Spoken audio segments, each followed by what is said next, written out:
Hello friends, and welcome back to another virtual story time with Miss Liz.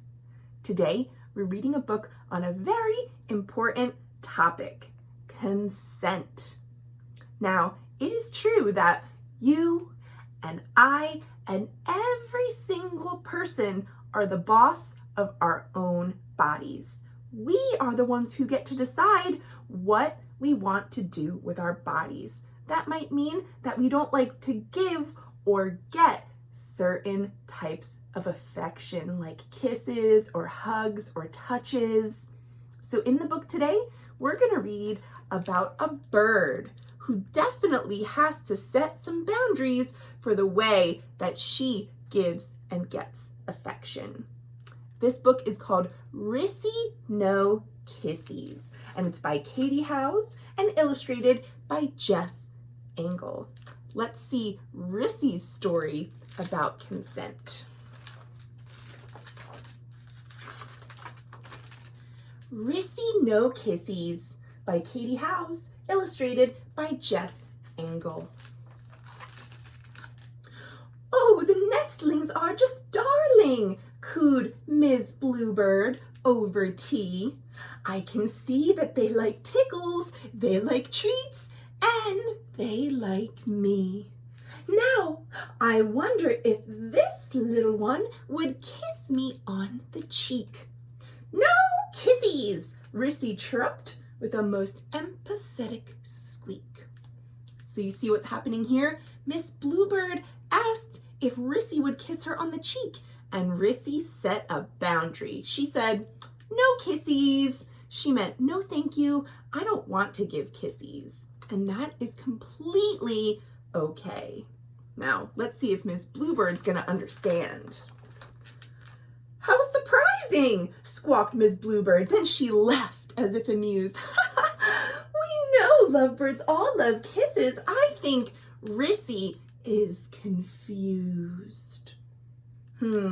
And how does Rissy feel when Miss Bluebird tells her she must be confused if she doesn't want to give kisses? I don't think it makes Rissy feel very good. It doesn't make her feel heard or respected. She said she didn't want to give kisses, and Miss Bluebird didn't respect what she said. Let's see what's going to happen next. Rissy's mama kissed her brothers as she tucked them in the nest. Rissy's sister kissed her stuffy as she snuggled down to rest. Rissy's daddy smoothed her feathers and he puckered up his beak. But "No kissies," Rissy chirruped with a most empathetic squeak. See, even with her own dad, Rissy just doesn't want to give or get kisses. And that is okay. But some of her family and friends are having trouble with this. "Has she caught a germ?" Dad wondered, very worried for his chick. "We know lovebirds all love kisses. I think Rissy's getting sick." Now we know she's not sick. She is just practicing good consent and saying no when she doesn't want to do something.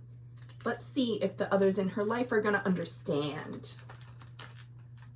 Rissy tumbled with her brothers, then she roughhoused with her sis. She bumped her noggin, ouch, and Grandma tried to soothe her with a kiss. "I will kiss it, make it better." Grandma leaned to take a peek. "No kissies," Rissy chirruped with a most empathetic squeak. Now, sometimes we like to get hugs and kisses, especially from people we love, and especially when we need to feel a little better. But we know that Rissy just doesn't like kisses. Is there another way for her to show and receive care from others? Let's see. "You should teach that girl some manners," Grandma Lovebird briskly cooed. "We know lovebirds all love kisses. I think Rissy's being rude." Poor Rissy. Now her grandma's someone that she loves thinks she's being rude because she's standing up for what makes her feel most comfortable. Poor Rissy. In the mornings, Rissy rushed to class to claim her favorite spot on the rug between two friendly chicks who smiled and sang a lot. Each day they scooted nearer. They grew closer every week until... No kissies! Rissy chirruped with a most empathetic squeak. Here in class, the two birds that sat next to her wanted to show her how much they liked her, but it wasn't in a way that she felt comfortable with. Remember, Rissy doesn't like kisses. Rissy's new friends felt rejected. They flapped and fussed and made a scene. We know lovebirds all love kisses. We think Rissy's being mean. Poor Rissy, look at her, she's crying. She just can't seem to get others to understand that even if she cares about them, kisses are not a way that she wants to use to show that. But finally, I think someone is gonna understand. Am I mean, Mom? Rissy wondered, or confused, or rude, or sick? Are you certain I'm a lovebird? Are you certain I'm your chick? Kisses make my tummy icky. I feel worried, weird, and wrong. If I can't show love with kissies, then I'll never quite belong. This is what Rissy's starting to worry about, that if she doesn't give and get kisses from other lovebirds, then she's not going to fit in. She's not going to belong. But her mom is going to give her some good advice. Oh, my Rissy, said her mother, there is nothing wrong with you. While it's true you don't like kisses, you're a lovebird through and through. Your body and heart are yours, and you choose how to share. You get to pick the ways you want to show us that you care.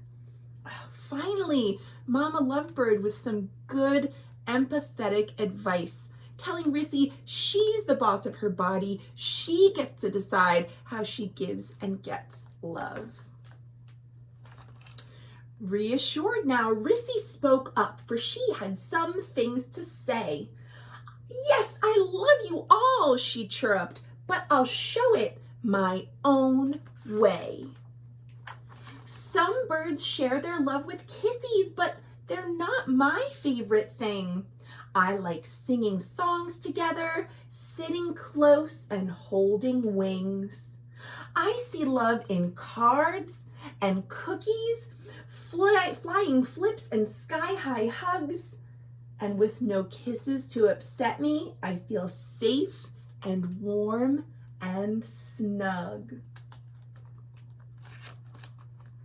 I'm so glad that Rissy spoke up for herself. And after that, everything changed. From then on, when Rissy played with friends, or when she bumped her head, when her heart was feeling oh so full, or when she went to bed, she gave feather fives and nuzzles, and she shared snuggles cheek to cheek. I'm a lovebird, Rissy chirruped with the most empathetic squeak. And that, my friends, is the end of Rissy's story. But it's not the end of the great things in this book. If you see this at the library and check it out, you'll see that at the end there's a note to kids and a note to caregivers, all about consent and boundaries and bodily autonomy. Great lessons for when you are trying to navigate what feels good for you and your body. And that is truly, truly the end. I hope you all enjoyed this story. I hope it gave you something to think about when it comes to consent and how we give and receive care. To show others that you care, it can be nice to ask them how they like to feel good. I think that's so important. Thank you all for reading with me, and I'll see you next time for more great books. Thanks for watching.